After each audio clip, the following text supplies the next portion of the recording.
A miséria crescente do proletariado. Então esse vai ser o assunto do vídeo de hoje, que faz parte de uma playlist sobre introdução, uma breve introdução, breve não, já está longa demais inclusive, mas eu digo do ponto de vista de ser apenas uma noção geral, introdução à história do pensamento econômico, ou então história da economia. Estou utilizando esse pequeno livro aqui, História do Pensamento Econômico do Hunt, que eu sinceramente detesto, ou estou detestando por conta de ser, cara, eu detesto fazer ainda assim, né? Por conta de ter um viés socialista, especialmente marxista. É nítido, é perceptível isso ao longo do livro. E como eu sei que esta é uma forma de se enxergar a história bastante reducionista, dicotômica, sem sentido algum, no sentido de que se reduz a realidade somente a isso, então eu não gosto desse tipo de narrativa. Eu acho que deve existir, não é possível, deve existir outras maneiras de se entender a história que não seja de forma dialética, né? Porque eu acho que isso é muito reducionista, extremamente reducionista. Reducionista enxergar dessa maneira, 880, assim, sabe? Mas, como introdução, já comecei o livro, agora eu vou acabar, né? Depois que finalizar ele, eu vou tentar encontrar uma obra, algum texto mais robusto, alguma coisa mais séria. De qualquer maneira, vamos continuar. Estou no capítulo... Bom, se você estiver assistindo este vídeo e você for de esquerda, sinto muito, você está errado. Capítulo 6, mas se quiser ficar aí na ilusão, fique. Capítulo 6, as doutrinas socialistas, né? Este capítulo que eu estou tratando, a teoria econômica de Karl Marx. Então, eu já tratei sobre materialismo histórico, já tratei sobre a crítica moral de Marx ao capitalismo, a teoria do valor-trabalho e da mais-valia, a acumulação de capital também, desequilíbrios setoriais e crises econômicas, e a concentração econômica, e hoje a miséria crescente do proletariado, o próximo tópico. E os próximos ainda, né?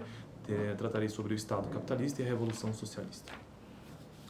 Tenho dificuldades para construir esse tipo de playlist aqui no canal sobre história do pensamento econômico, uma introdução pelo menos, porque eu não lembro se a disciplina HPE mesmo, História do Pensamento Econômico, eu sou economista, né, formado pela Federal 2018 até 2022, meu diploma saiu em 2023, no ano passado, inclusive.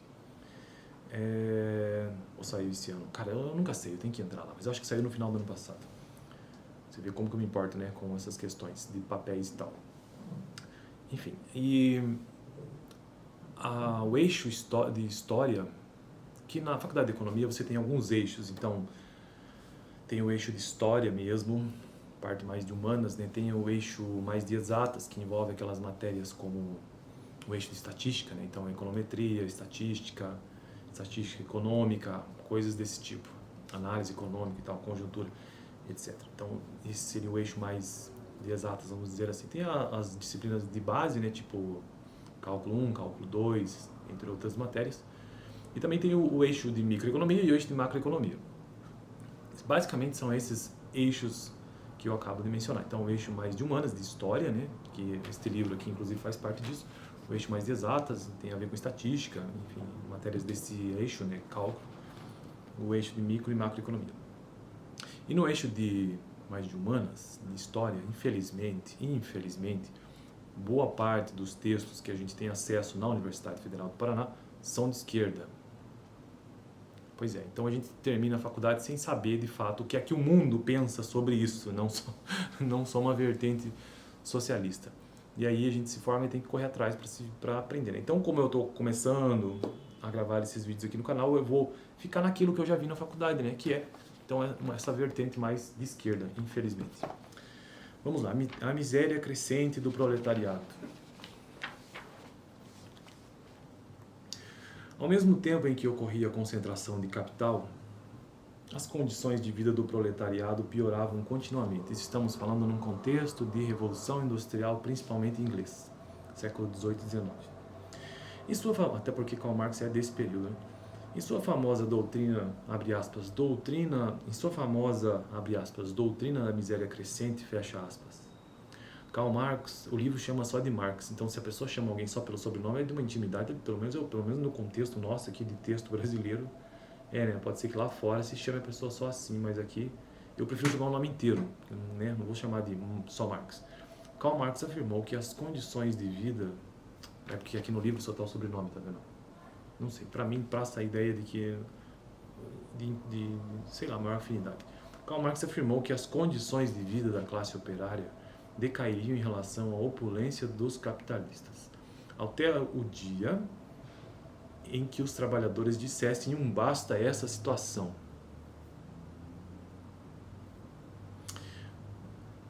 Desse momento em diante, a revolução seria inevitável. Para dissipar os mal-entendidos, deixa eu arrumar aqui Para dissipar os mal-entendidos que cercam a doutrina da miséria crescente de Karl Marx, mal-entendidos. Ai, cara. Citaremos um trecho de suas obras em que ele se refere a essa questão. No sistema capitalista, eu vou até adiantar um pouco a leitura, porque eu tenho três parágrafos pequenos, só a citação que é maior. No sistema capitalista, todos os métodos destinados a elevar a produtividade social do trabalho implicam prejuízo para o trabalhador individual. Todos os meios destinados a promover o desenvolvimento da produção transformam-se em meios de dominação e exploração dos produtores. Mutilam o trabalhador ao ponto de convertê-lo num fragmento de homem, degradam numa condição de apêndice de uma máquina. Destroem todos os vestígios de encanto que havia no trabalho e transformam numa labuta detestável, em que a ciência é incorporada ao processo de trabalho como um poder independente.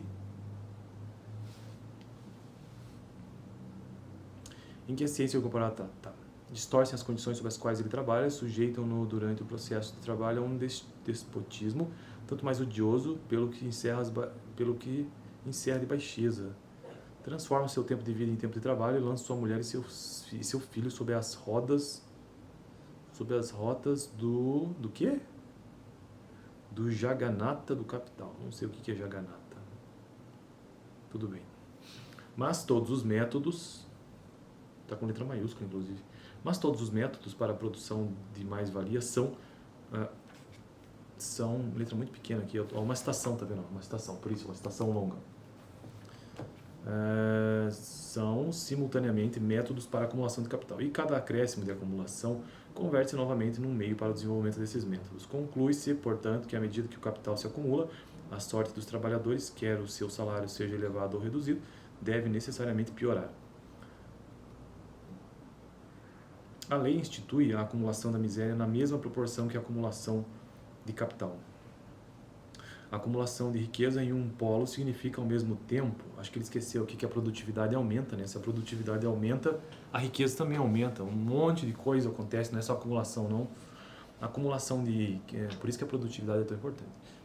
Conclui-se, portanto, que à medida que o capital se acumula, a sorte dos trabalhadores, quer o seu salário seja elevado ou reduzido, deve necessariamente piorar. A lei institui a acumulação da miséria na mesma proporção que a acumulação de capital. Isso não parece verdade observando as economias do mundo como um todo, né? A acumulação, no geral, na média. A acumulação de riqueza em um polo significa, ao mesmo tempo, a acumulação de miséria e agonia de trabalho forçado. Cara, eu não entendo como as pessoas acreditam nessas coisas, de verdade. Para mim, o marxismo, para mim, é uma religião. Porque foge da racionalidade total. E pior no sentido negativo de religião, inclusive, sabe? De que mesmo, cara? De seita, né? Sei lá. Eu me lembro que eu tive um professor em economia, que foi a única reprovação que eu tive em economia, inclusive, que me reprovou sem... Como é... Na federal tem esses problemas, assim, sabe? Você pode ser reprovado injustamente, inclusive. E não tem o que você possa fazer, né? Você vai fazer o quê? Vai reclamar pra quem? Mas... Tive um professor péssimo, dos piores que eu já tive na vida até hoje, e aí, que ele não dava aula, ele só despejava a opinião dele ali sobre política, um monte de coisa que nada tinha a ver. Mas enfim, a matéria, deixa eu só concluir isso aqui antes de eu dar esse meu relato. A acumulação de riqueza em um polo significa, ao mesmo tempo, acumulação de miséria, agonia de trabalho forçado, escravidão, ignorância, brutalidade e degradação mental no polo oposto.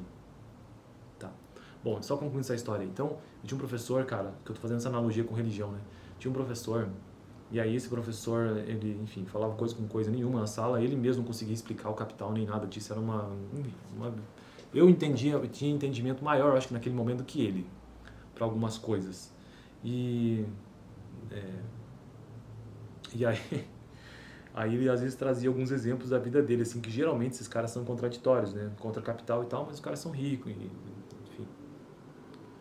E aí ele trazia na sala, assim, sempre conversas do tipo, nossa, na minha juventude, quando eu já era professor, ou estava estudando para entrar Aí eu convivi com fulano de tal, que hoje em dia, quando ele comentava na sala, tinham sido ministro da Fazenda, não sei o quê. O federal tem muito isso, né?